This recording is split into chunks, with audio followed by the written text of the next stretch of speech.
ब्रह्मा जी ने हंस रूप धारण करके वे ऊपर की ओर उड़ चले आदि का पता लगाने के लिए। कहां से आया ये स्तंभ? हंस बनकर वो ऊपर की ओर उड़ चले, उड़ते गए।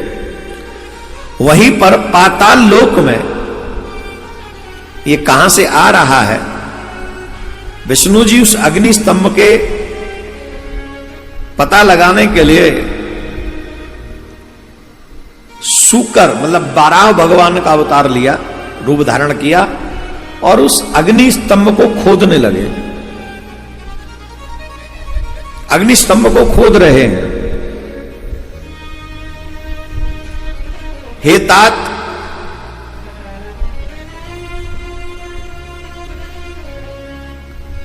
बहुत समय व्यतीत हो जाने पर, बहुत समय व्यतीत हो जाने पर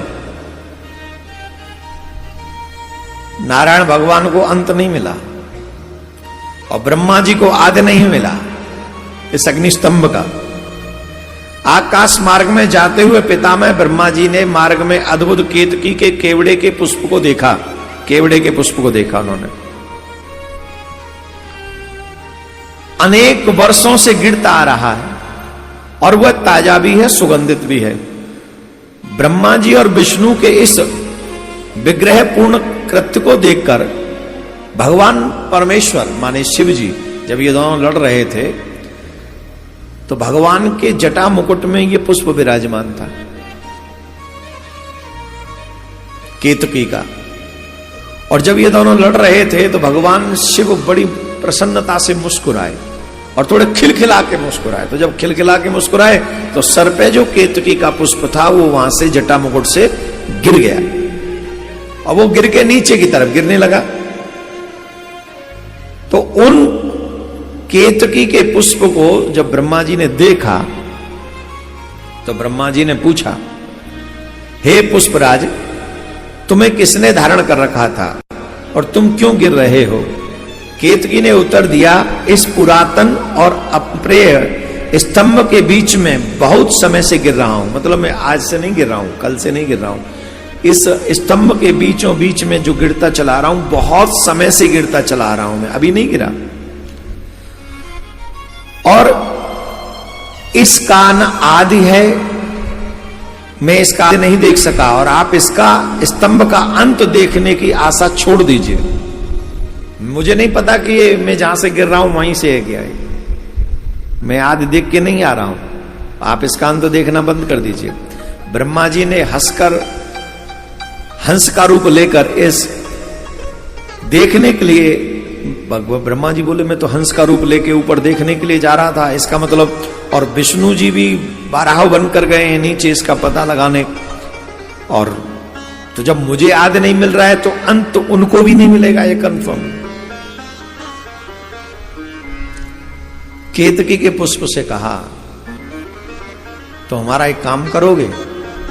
बोले क्या? बोले हमारा साथ दे दो। क्या साथ दें? बोले जब हम नीचे चलेंगे तो विष्णु भगवान मिलेंगे, हम उनसे जाके कहेंगे कि हम आदि देख के आए, तो वैसे तो हमारी बात मानेंगे नहीं। तो वो कहेंगे कोई गवाह है, प्रत्यक्षदर्शी है,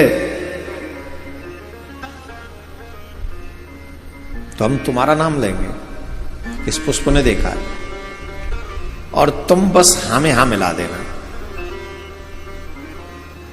तुम सिर्फ हाँ में हाँ मिला देना, और जब तुम हाँ में हाँ मिला दोगे तो तुम जानते हो हम तुम्हें क्या दे सकते हैं। हम ब्रह्मा हैं, जगत पितामह ब्रह्मा हैं हम। कौन है? ऐसा कुछ नहीं है जो हम तुम्हें न दे सके। हम तुम्हें बहुत कुछ दे सकते हैं, बहुत कुछ, पर तुम्हें हमारी हां में हां मिलानी पड़ेगी।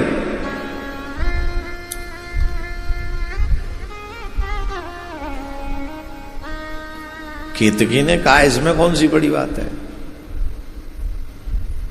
तुम्हारी यहां में यहां मिला देंगे। और आप देख लीजिए आज समाज में ऐसे बहुत लोग हैं जो कोर्ट में झूठी गवाही देने चले जाते हैं। जाते हैं कि नहीं जाते हैं? जाते हैं झूठी गवाही। उन्हें भी कलयुग का केतकी पुष्प ही समझ लेना चाहिए। झूठी गवाही देने वाला मनुष्य यह नहीं सोचता कि इसका परिणाम क्या होगा। झूठ बोलने में उसे संकोच नहीं होता। उन दोनों में साठगांठ हो गई। इधर में भगवान विष्णु ने जब बहुत पाताल तक खोद दिया और वहां भी उसका अंत नहीं मिला, तो भगवान विष्णु बोले छोड़ो जी, अब अंत नहीं मिल रहा तो आगे मिलेगा भी नहीं। वो ऊपर चले आए जहां से प्रारंभ किया था। बोले अब ब्रह्मा जी आ जाएंगे तो उनसे कहेंगे। उधर ब्रह्मा जी भी लौट के आ गए। तो ब्रह्मा जी ने कहा कहो विष्णु जी, पता करके आए कहां है, अंत कहां है?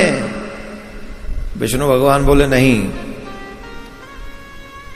हम बहुत परिश्रम किए, परिश्रम करके थक भी गए, पर इस अग्नि स्तंभ का पता नहीं चला।